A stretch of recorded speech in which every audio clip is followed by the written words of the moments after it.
開電影，咁起碼7月8月我都會喺香港，9月我或者我要再翻大陸開劇啦，呢個我未知。咁但係都好得閒咯，嗬？你起碼有啲時間先啦，電影又唔係用晒，好似劇咁用晒你咁多時間嘅。但係其實嘉榮係想識一個點樣嘅女仔咧？好難㗎係咪？而家要第一要做到好朋友喎。一個聰明啦。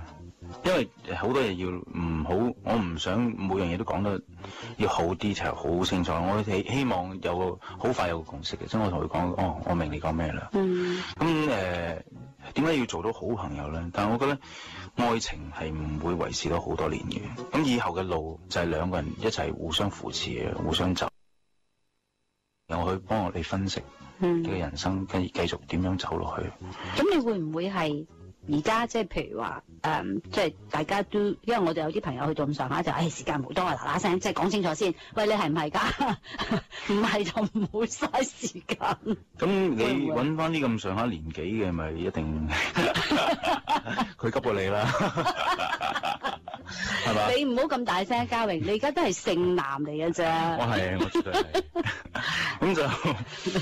咁就睇視乎嘅，咁都會 sense 到嘅，你係有啲咩階段咯？佢哋係想咩階段？又唔好話年紀唔年紀啦，咁每個人想法唔同嘅，或者20零歲已經想結婚咧，咁但係有啲可能30幾歲都唔想結婚咧，係嘛？好難講，呢個因人而異嘅，咁所以就去到嗰個。但係如果你真係遇到呢一個咁啱 key 嘅女仔咧，你會唔會減少你嘅工作去培養嗰段感情啊？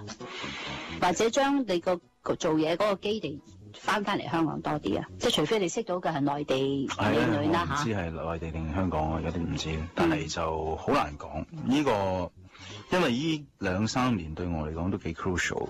係。咁我希望佢可以。搏3年啊，係嘛？係，真係搏緊殺。咁所以希望可以識咗先。咁你話係咪要咁快去到嗰個階段咧？咁如果唔啱嘅，即係唔可以咁快嘅，大家都覺得未咁適合咁快去進展到呢個階段嘅，咪再拍下拖先咯。你急唔急啊？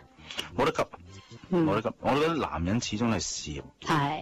咁我係要養家噶嘛。係。咁我覺得事業穩定咗先啦。亦都會唔會係你過去嘅一啲嘅戀愛嘅經驗咧，係提升咗你呢樣嘢？因為大家睇咗呢一個春嬌與志明，都已經。所以明白到事業係幾緊要。係咪？係咪？其實好多時咧，點樣講咧？即係好多時我咁講，我第日個老婆或者會唔開心。但係好多時唔係話你最中意嗰個人或者最愛嗰個人係你老婆嘅，係嗰個 right timing 出現嗰個人係你老婆嘅。都啱，都啱。所以其實係咁樣嘅，所以可能我第二個老婆或者唔係我一生人最愛嘅，或者會係，我而家唔敢講啊。萬一打你，即刻補咗飛先，我唔知佢第日上網聽翻點算啊。咁所以就其實係睇個 timing 問題咯。我所以希望喺以後呢個 timing 會出現到啦。咁喺內地拍劇啦，即係內地嘅女藝人亦都係比較主動啲嘅，即係好多人咁講。咁其實唔係嘅，睇人嘅。好嘅，咁你好渣啦，鄭嘉榮，點解你喺內地拍劇，你會遇唔到一個？我都要遇啱嘅喎，你唔即係其實咧，而家你知唔知內地嘅男女比例係爭好遠嘅？男仔就多過女仔好多，即係以前生一個啊嘛，只可以生一個，所以好多就揀咗生男嘅。咁所以其實咧。女仔係搶手嘅，內地都搶手嘅，所以好多已經係有男朋友性嘅啦。咁嗰啲就無謂搞咁多事啦。啱，係。咁所以就係咁咯。咁其實好嘅女仔都好多有男朋友嘅。咁講開內地發展咧，其實阿嘉榮嗰個發展就真係好好啦。由《步步驚心》開始，咁你有《深宮諜影》啦，咁你同有一套《英雄未曾上》啦。我其實拍咗，而家拍第5套嘅。係，仲有《滾滾紅塵》啦，嚇咁而家咧就係《萬水千山風雨情》啦。咁就話，因為即係呢一紮嘅劇咧，就令你喺短短嘅時間之內咧賺咗3000萬喎。我都想，我都想，邊個唔想？咁其實點樣講咧？因為你頭先自己都話好 crucial 嘅呢幾年，即係對你嚟講係搏殺年，就主要係因為開咗內地嘅市場係嘛？內地嘅市場對我嚟講亦都係一個好大嘅關鍵嚟嘅，即係其實舊年咧唔好咁講啦，舊年11年對我嚟講係一個好大嘅轉捩點嚟嘅，我覺得人生嘅事業嘅轉捩點啦。香港有怒火街頭啦，令到得到好多肯定嘅。內地有一部步步驚心，步步驚心係同我開拓咗真係大陸嘅市場嘅。係亦都係一個好幸運嘅，因為好多人或者翻大陸拍咗好多套劇都冇一個咁樣嘅效果。咁亦都係我步步驚心係我10年內冇翻過大陸拍劇。咁之前嗰啲譬如《絕代雙驕》嗰啲，其實都係台灣投資、台灣製作嘅，只不過喺內地拍嘅劇集啦。咁呢套就算係真係第一套嘅內地劇啦。咁有咁嘅效果，咁你拍嘅時候有冇預期到佢有個咁好嘅反應？我哋淨係知本小説喺內地好流行啦，步步驚心改編呢本小説。咁但係小説流行啦，咁就哇壓力就嚟啦，因為大部分人睇小説個想像嘅空間都唔同。我個角色阿八爺，全部最精警形容佢嘅就係叫溫潤如玉。哇！我諗咩嘢叫溫潤如玉啊？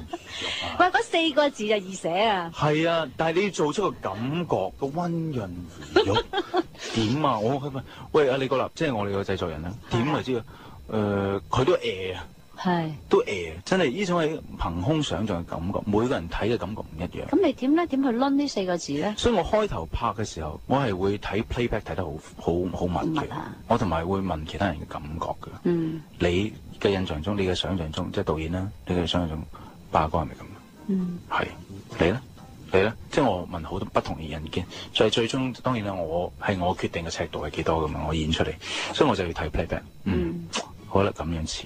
咁你自由度都好大喎，喺內地拍劇，即係你有個 say 喺度，有個話事權喺度嘅喎。咁又唔係 say 嘅，大家商量嘅。咁但係如果再重拍嗰啲都係一啲資源嚟㗎嘛。咁我哋又好少 retake 嘅，即係只不過大家即係我做咗出嚟，譬如唔係一定要拍緊，我做咗出嚟係咪咁樣？你哋覺得導演嘅觀感已經係佢哋睇緊 monitor 㗎啦嘛？只不過唔係可能 take 緊我哋係排緊戲啫嘛。咁你需要幾耐時間去知道呢4個字？都要拍咗2-3個禮拜，即係好多嘢係其實用眼神做。一個溫潤如玉嘅人唔會好大嘅起伏，一個好有啲文質彬彬，但係其實溫潤如玉嘅背後係乜嘢咧？其實佢唔係一個咁簡單，就係溫潤如玉，一個好有野心嘅人嚟。我一個朝代嘅王子係要爭王奪位嘅時候，邊個冇野心？只不過佢用一個咁嘅包裝呢個人啫嘛。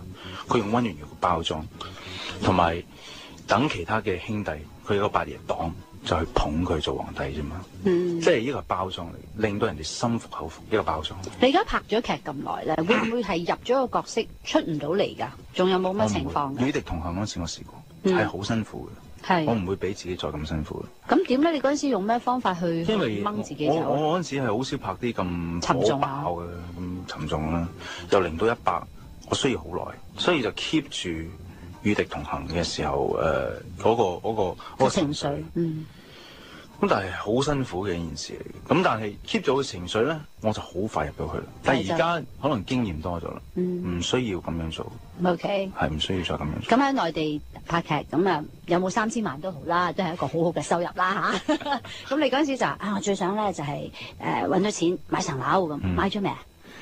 其實樓就之前都買咗㗎啦，但係就當然咧都唔係寫我名，你哋查嗰啲傳媒查唔到出嚟嘅。寫俾阿媽嘅。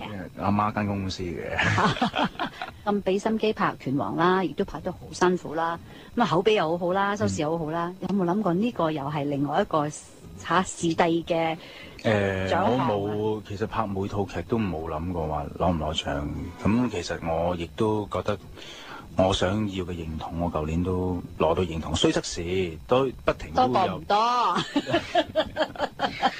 咁但係我又唔會嘅，我覺得應該順其自然啦。即係我呢啲獎項，我唔係我嘅目標，唔係因為拍劇為咗攞獎，我都係想有啲好嘅作品俾大家睇。即係。係啊，好開心見到你今日有一個咁好嘅成就啊，嘉榮。多謝你，小欣姐，我會繼續努力嘅。OK， 繼續做你人生嘅拳王嚇。Thank you。OK。華為茶督產。